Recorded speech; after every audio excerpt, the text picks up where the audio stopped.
Mic number 2 میں بھائیوں کے شعبے میں کوئی بھائی ہو غیر مسلم تو ان کو موقع دیجیے۔ السلام علیکم، میرا نام ہے مہاویر پرساد سینی اور میں پیسے سے پلمبر ہوں، کنسٹرکشن لائن کا کانٹریکٹر۔ اور میں ویسے تو ڈاکٹر صاحب کا بہت بڑا فین ہوں، اور ویسے میں سبھی دھرم سبھاؤں میں جاتا ہوں، دیکھتا ہوں، اور خاص کر کے اسلام کی جو دھرم سبھا کا جو آج میں یہ جو جن سیلاب دیکھ رہا ہوں، اس کو دیکھ کے تو مجھے وشواس بھی نہیں ہو رہا ہے کہ اتنا بڑا جن سیلاب ایکتا کے ساتھ شانتی سے جو بیٹھا ہے۔ اور اسی کو دیکھتے ہوئے اور پچھلے 22 تاریخ سے میں لگاتار یہاں آ رہا ہوں، یہ آج تیسرا دن ہے، ڈاکٹر صاحب کی بھی تقریر سن رہا ہوں۔ اس کے آگے جو اسلام مذہب ہے اس کے پرتی میری جو پہلے جو عزت تھی، پسندگی تھی، وہ کتنی گنا بڑھ گئی ہے تو میں الفاظ نہیں کر سکتا، لیکن کچھ بھرانتیاں، کچھ کنفیوزنگ ہے جس کا میں خلاصہ چاہتا ہوں۔ اس کے لیے خلاصہ چاہتا ہوں کہ ان فیوچر ہو سکتا ہے، میری بھی ایک دلی تمنا ہے کہ میں بھی اسلام قبول کر لوں کچھ پاریوارک ذمہ داریوں کو پورا کرنے کے بعد۔ تو یہ میری جو کنفیوزنگ ہے، اس کے بارے میں ذرا ڈاکٹر صاحب سے میری ونتی ہے کہ کچھ خلاصہ کریں۔ جیسے کہ ہم سب مانتے ہیں، ہم سب مسلم بھائی مانتے ہیں کہ اللہ ایک ہے، اللہ کے رسول پیغمبر آخری پیغمبر ہیں، قرآن پاک ایک ہیں، تو پھر اس کے ماننے والوں میں اتنی ویرودابھاس، اتنی بھرانتیاں کیوں ہے؟ اتنی بھرانتیاں، اتنی گٹ بازی کہ جب میں یہاں باندرا سے یہاں آ رہا تھا تو کچھ مسلم بھائیوں سے جب میں نے ذکر کیا کہ میں اجتماع میں جا رہا ہوں تو مجھ سے پوچھا گیا آزاد میدان جا رہے ہو کیا؟ میں نے کہا نہیں، میں تو شائن جا رہا ہوں۔ ارے کہاں جا رہے ہو تم؟ وہاں نہیں تو آزاد میدان جاؤ۔ میں بولا کیوں بھائی؟ وہاں بھی اللہ کو ایک مانتے ہیں، قرآن کی قواعد ہوتی ہے، اور میں نے ڈاکٹر صاحب کا جیسے سنا، حدیث کی، قرآن کی، سنت کی جو باتیں ہوتی ہے میرے کو بہت پسند ہے، اور وہی چیزیں ہیں عام اسلام میں، پھر تم کیوں برائی کیوں کر رہے ہو؟ تو میں نے جب 10 لوگوں سے پوچھا تو 10 میں سے 10 لوگوں نے مجھے منع کیا، یعنی کہ 100% منع کیا، اور 10 میں سے ایک تو ہمارے ایک مسجد کے جناب جی تھے جو نماز پڑھاتے ہیں، انہوں نے بھی مجھے منع کیا کہ تمہارا ایمان خراب ہو جائے گا۔ تو یہی ایسا کیوں؟ کہیں تو کچھ مس انڈرسٹینڈنگ ہے جس کا میں خلاصہ چاہتا ہوں۔ جب اللہ ایک ہے، قرآن ایک ہے، پیغمبر ایک ہے، تو پھر اتنی بھرانتیاں کیوں؟ آپس کے اندر اتنی کھیچم کھاچ کیوں؟ بھائی صاحب نے ایک بہت اہم سوال کیا۔ سوال کے پہلے یہ کہا کہ کانفرنس کی سٹارٹنگ سے وہ آ رہے ہیں اور وہ حیران ہیں، انہیں یقین نہیں ہو رہا ہے کہ اتنا بڑا مجمع اتنے امن کے ساتھ، اتنی شانتی کے ساتھ۔ بھائی صاحب مجھے بھی یقین نہیں ہو رہا ہے، مجھے بھی یقین نہیں ہو رہا ہے، بمبئی کی پولیس کو بھی یقین نہیں ہو رہا ہے۔ یہ صرف ممکن ہے ایشور، خدا اور اللہ کی مرضی سے، ورنہ جب پولیس سے میں بات کرتا ہوں وہ لوگ کہتے ہیں اتنا بڑا مجمع، وہ بھی مسلمانوں کا، اتنی شانتی، ہمیں کچھ کام ہی نہیں کرنے پڑتا ہے، ہم صرف بیٹھے ہیں۔ اتنا بڑا مجمع غیر مسلمانوں کا بھی اتنی شانتی سے نہیں جانتا، مسلمانوں کو تو چھوڑو، ان کا نظریہ بھی اسلام کے بارے میں بدل جاتا ہے۔ اور آپ مجھے اگر پوچھیں گے، ہمارے بھی پولیس ہمیں جو مدد کر رہی ہے کہ شانتی سے جائے، ہمارے پاس بھی کیمراز وہ سب لگے ہیں، لیکن میں سمجھتا ہوں یہ صرف اللہ سبحانہ و تعالیٰ ہی، اس کی مرضی سے ہی یہ پاسبل ہے، یہ ممکن ہے کہ اتنی شانتی سے لوگ آتے ہیں، اتنی شانتی سے جاتے ہیں، ورنہ یہ ممکن ہی نہیں ہے۔ آپ کا سوال یہ تھا کہ ایک مسلمان کا قرآن ہے کہ مسلمان ایک خدا میں مانتے، مسلمان ایک آخری پیغمبر میں مانتے، تو اس کے اندر سیکٹس کیوں ہیں، اس کے اندر فرقے کیوں ہیں، اس میں گروپس کیوں ہیں؟ اور پھر آگے بھی یہ کہا آپ نے کہ آپ جب 10 مسلمانوں نے کہا ٹرین کے اندر کہاں جا رہے تو آپ نے کہا کہ سمیہ گراؤنڈ، تو انہوں نے کہا آزاد میدان جائیے، 100% انہوں نے آپ کو روکا۔ میرے حساب سے اگر کسی نے کسی کو یہاں آنے سے روکا میں ان کو بھی جزاک اللہ کہتا ہوں. میں جانتا ہوں کہ لاکھوں پیمفلیٹس بٹے کہ اس سمیہ گراؤنڈ میں مت آؤ, وہ ذاکر نائک آپ کو بہکائیں گا. ہم نے بھی پبلسٹی کی لیکن شاید پبلسٹی میں کمی تھی تو اللہ سبحانہ و تعالیٰ نے ان کے ذریعے لوگوں سے پیمفلیٹ بٹوائے. کئی لوگ نے مجھے کہا کہ میں تو بھول ہی گیا تھا جاننے کے لیے, جب یہ پیمفلیٹ ملا نہیں جانا چاہیے تو مجھے یاد آ گیا.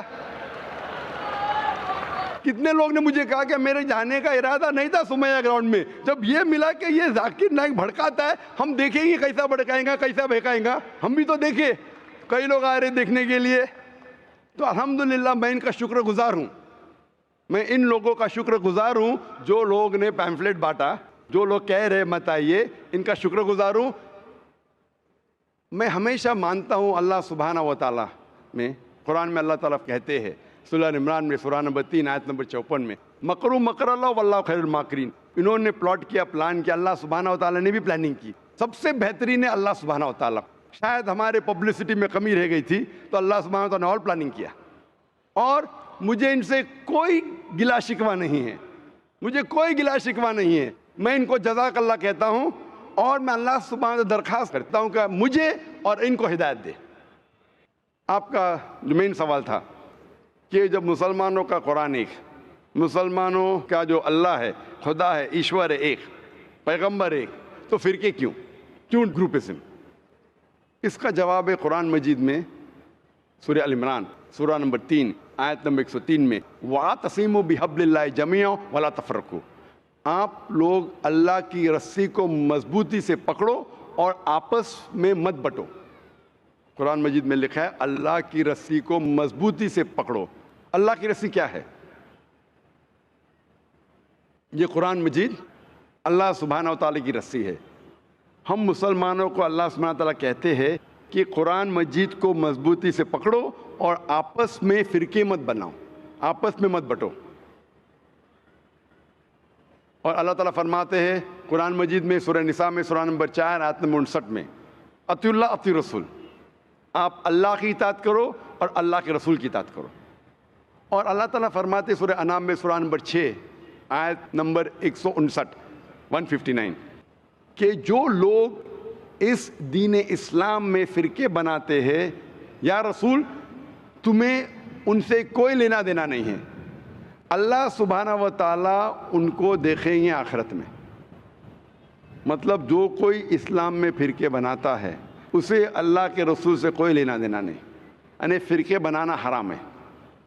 افسوس کی بات ہے, ہم جب مسلمانوں سے پوچھتے ہیں کہ آپ کون ہیں دین کے بارے میں, تو اکثر مسلمان کہتے ہیں ہم یہ ہے, ہم وہ ہے, ہم فلانا ہے, ہم ڈمکا ہے. اللہ کے رسول کیا تھے؟ یہ تھے, وہ تھے, کیا تھے؟ قرآن مجید میں لکھا ہے سورہ ال عمران میں سورہ نمبر 3 آیت نمبر 52 میں, عیسیٰ علیہ السلام مسلم تھے. قرآن میں لکھا ہے سورہ ال عمران میں سورہ نمبر 3 آیت نمبر 67 میں, ابراہیم علیہ السلام نہ یہود تھے نہ نصارہ تھے, وہ مسلم تھے. قرآن مجید میں کئی جگہ لکھا ہے سورہ ال عمران میں سورہ نمبر 3 آیت نمبر 64 میں, فَقُولُوا اشْهَدُوا بِأَنَّا مُسْلِمُونَ, ہم شہادت دیتے ہیں کہ ہم مسلم ہیں. قرآن مجید میں لکھا ہے سورہ فصلت میں سورہ نمبر 41 آیت نمبر 33, وَقَالَ إِنَّنِي مِنَ الْمُسْلِمِينَ, کہو کہ میں مسلم ہوں. کئی جگہ قرآن میں 20 سے زیادہ مرتبہ قرآن میں کہا گیا اپنے آپ کو مسلم کہو, مسلم کہو, مسلم کہو. ابراہیم علیہ السلام جب دعا کرتے اللہ سبحانہ تعالیٰ سے, سورہ بقرہ سورہ 2, کہ میرے بچوں کو, میرے نسل کو مسلم بنا. اگر کوئی بھی پوچھتا ہے, جو لوگ ایک قرآن میں مانتے, ایک اللہ میں مانتے, ایک رسول میں مانتے, محمد صلی اللہ علیہ وسلم, صحیح جواب ہونا چاہیے مسلم, اول مسلم اور آخر مسلم, اس کے علاوہ کچھ نہیں. اگر آپ اس میں فرقے بنائیں گے تو یہ قرآن کے خلاف ہے.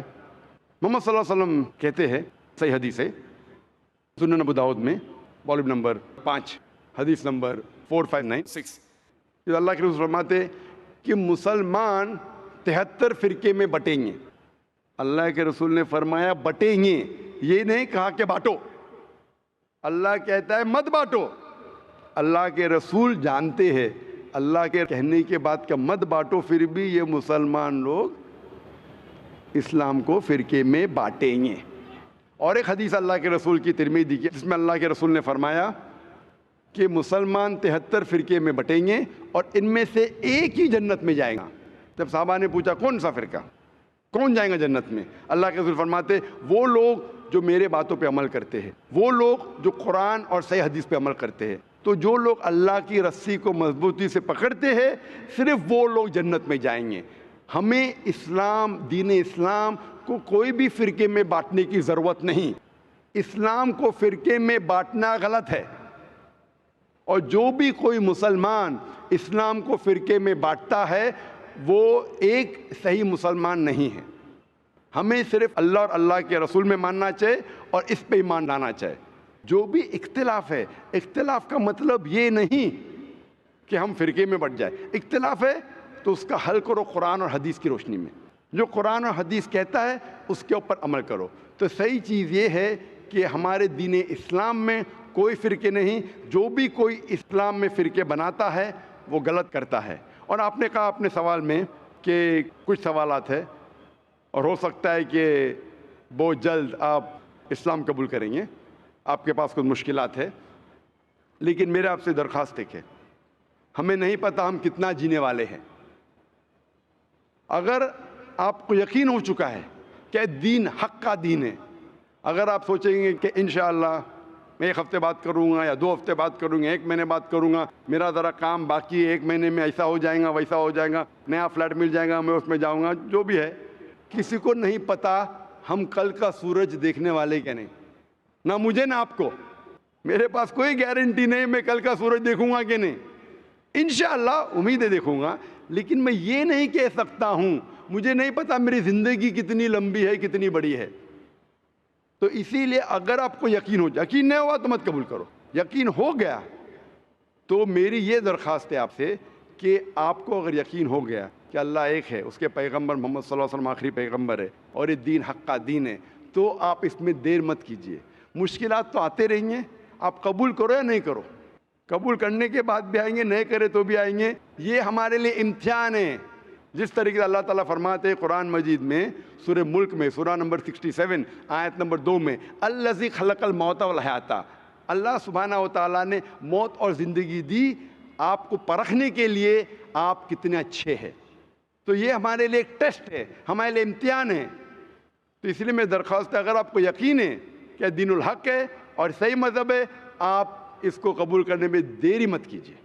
جی آپ کی بات بالکل ٹھیک ہے، لیکن کچھ سماجک ذمہ داریاں ہیں جن کو اسی مذہب میں رہ کے پورا کرنا ضروری ہو جاتا ہے، وہ پورا کرنے کے بعد ہی کر پائیں گے۔ میں آپ سے یہ کہوں گا آپ کو پبلک میں شہادہ دینے کی ضرورت نہیں، اسلام قبول کرنے کے لیے پبلک میں شہادہ دینے کی شرط ہی نہیں ہے، آپ کو کسی کو بولنے کی بھی ضرورت نہیں ہے، یہ آپ اور آپ کے خدا کے درمیان ہے، آپ اور اللہ کے درمیان ہے۔ میں آپ سے یہ التجا کروں گا، آپ سے یہ درخواست کروں گا، ریکویسٹ کروں گا، اگر یقین ہے دل میں قبول کرو، لوگ کو بولنے کی ضرورت ہی نہیں، مائک پہ شہادہ دینے کی ضرورت ہی نہیں، ذاکر کو بولنے کی بھی ضرورت نہیں، ذاکر کو بولنے کا شرط نہیں ہے اسلام میں داخل ہونے کے لیے، اللہ اور آپ کے درمیان ہے۔